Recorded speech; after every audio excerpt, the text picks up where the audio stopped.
ሀርሜ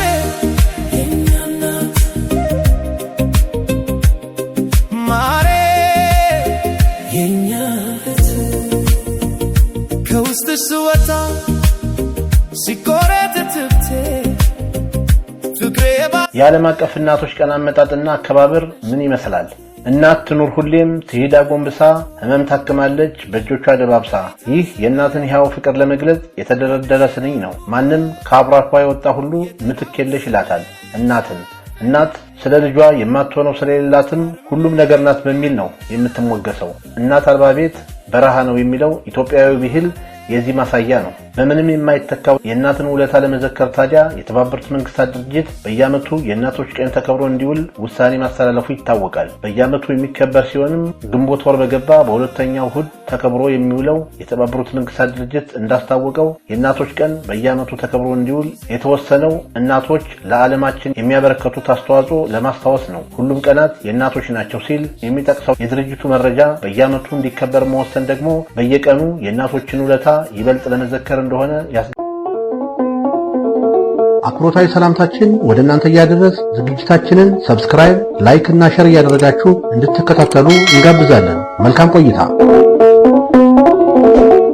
ናፍቆቴ ጎቶሻል ሰማው ከድምፅሽ ላይ ሀርሜ የኛ እናት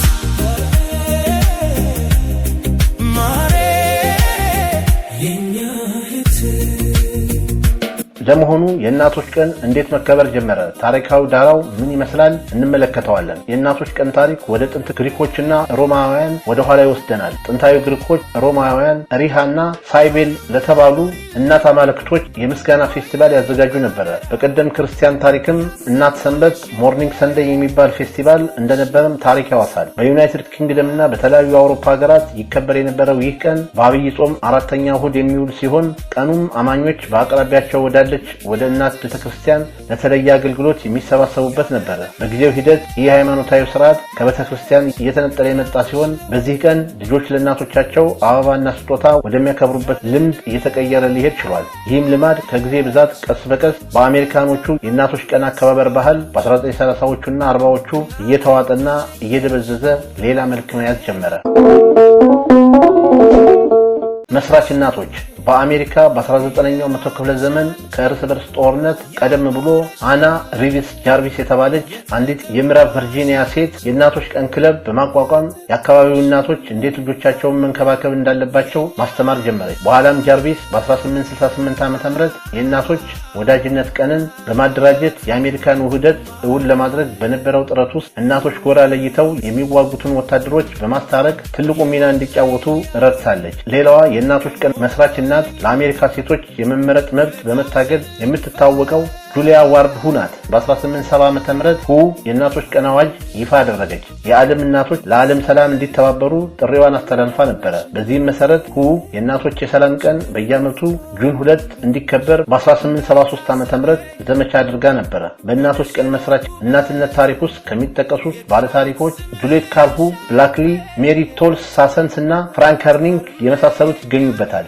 አና ጃርቪስ የአባት ዕዳ ለልጅ እንደሚባለው አና ሪቨርስ ጃርቪስ የእናቶች ቀን በዓለም አቀፍ ደረጃ እንዲከበር የማድረግ ህልሟን ለልጇ አና ጃርቪስ አወሳ ሞተች። የእናቷ ልጅ የሆነችው አና ጃርቪስም በ1908 ዓ.ም የእናቶች ቀን በዌስት ቨርጂኒያ ደረጃ እንዲከበር አደረገች። ከዛም በ1912 ዓ.ም ብዙ የአሜሪካ ግዛቶችና ከተሞች ቀስ በቀስ የዌስት ቨርጂኒያን ፈለግ መከተል ጀመሩ። በዚህ ብቻም ያልረካችው አና ጃርቪስ ጥረቷን አጠናክራ በመቀጠል በ1914 ዓ.ም ፕሬዝዳንት ዊድሮ ዊልሰን በየዓመቱ በግንቦት ወር የሚውለውን ሁለተኛ እሁድ በብሔራዊ ደረጃ የእናቶች ቀን መታሰቢያ እንዲሆን የሚያጸድቀውን ውሳኔ አስፈርማ የእናቷን አጽም በሰላም እንዲያርፍ አድርጋለች።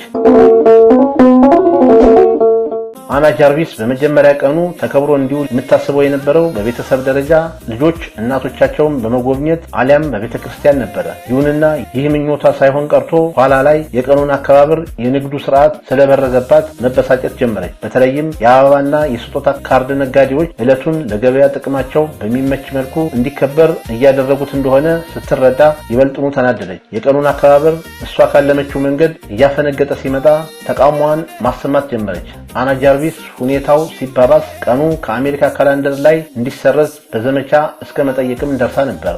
የእናቶች ቀን በዓለም ሀገራት። በተለያዩ ሀገራት የእናቶች ቀን አከባበር የተለያየ ባህልና ለዛ አለው። ለምሳሌ በታይላንድ የእናቶች ቀን ንግስቲቱ ሲሪኪቲ በተወለደችበት በነሐሴ ወር ነው የሚከበረው። በአሜሪካ የእናቶች ቀን አና ጃርቪስ እንደፈራችው ትልቁ የካርድና የአበባ ሸመታ ቀን ሆኖ ለእናቶች አበባና ልዩ ልዩ ስጦታዎችን በማበርከት ይከበራል። ቀኑም በተለያየ ዘመናት የሴቶች መብት መከበርን የታገሉ ስመጥሮች ለእኩልነት ጥሪ ዘመቻቸውን ተጠቅመውበታል። እኔን ወልደሽ ያኔ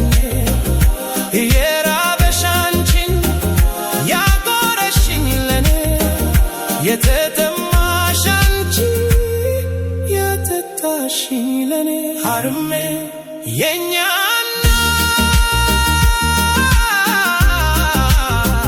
እናት ማሬ የኛ እህት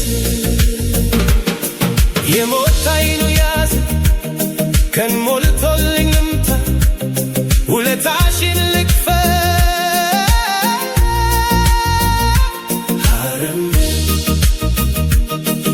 በሀገራችን ኢትዮጵያ ራሱን የቻለ እናቶች የሚከበሩበት ባህል አለ። አንትሮሸት ይባላል። 300 ዓመት ያስቆጠረ የእናቶች ቀን በቤተ ጉራጌ። በሀገራችን ኢትዮጵያ ቤተ ጉራጌዎች ዘንድ ከ300 ዓመታት በላይ እንዳስቆጠረ የሚታመን የእናቶች ቀን አከባበር ባህል አለ። አንትሮሸት ይባላል። በዚህ ዕለት በየቦታው ያሉ የጉራጌ ልጆች ለመስቀል እንደሚያደርጉት ሁሉ ለእናቶቻቸው ስጦታ ገዝተው ይገባሉ። በሬ ይታረዳል። የሚቀር የምግብ አይነትም የለም። ሁሉም በየአይነቱ ይዘጋጃል። ይህ ሁሉ ሲሆን እናቶች በስራው ውስጥ አይሳተፉም። የዕለቱ የእናቶች ድርሻ ማረፍና ባልና ልጆቻቸውን ያማራቸውን ማዘዝ፣ መዝናናት፣ መጫወት ነው። ዓመቱ ሙሉ ስትደክም የከረመች እናት በአንትሮሸት ታርፋለች። የድካሟ ዋጋም በልጆቿ ይታወቅላታል። አንትሮሸት ከ3 እስከ 5 ቀናት የሚቆይ በዓል ሲሆን በዚህ ጊዜ ልጆች ከእናቶቻቸው የሚያገኙትን ምርቃት ከምንም የሚያወዳድሩት አይደለም። ቀኑን ሲበላ ውሎ ሲመሻሽ የእናቶች ምርቃት ጨዋታ ይጀምራል። ከመንደሩ በድምፅ መረዋነቷና በግጥም ችሎታዋ የተደነቀች ሴት ምሽቱን እናቶችን በማወደስ በዜማዋ ታደምቀዋለች። ይሰጣላም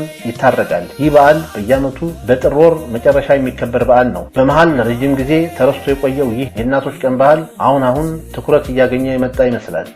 አሁንም ቢሆን ባህሉንና በዓሉ በበቂ ሁኔታ ተፈትሿል ለማለት አያስደፍርም። አንትሮሸትን በደንብ ብናጠናውና በብሔራዊ ደረጃ ሊከበር የሚችልበትን ስርዓት ብናበጅ ሳይቸግር ጤፍ ብድር ከመሄድ የሚያድነን ብሎም ለእናቶቻችን ያለንን ክብር ከማህበራዊ ሚዲያ ፍጆታ ይልቅ ወደ መሬት ለተግባር ፈተና የሚያወርድልን አይመስላችሁም? ክብር ለእናቶቻችን። ጨረስኩ። እኔ ነኝ ምክንያትሽ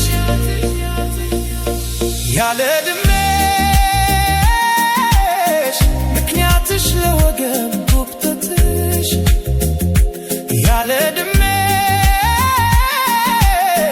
ባንቺ ፈንታ አንቱ ያስባልኩሽ እናቴ ተቸገርሽ እኔን ወልደሽ ያኔ የራበሽ አንቺን ያጎረሽኝ ለኔ የተጠማሽ አንቺ የተታሽ ለኔ ሀርሜ። እስካሁን ስትከታተሉት የቆያችሁትን ፕሮግራም አዘጋጅቼ ያቀረብኩላችሁ እኔ ታገሱ አስፋው ነበርኩ። ሰላም።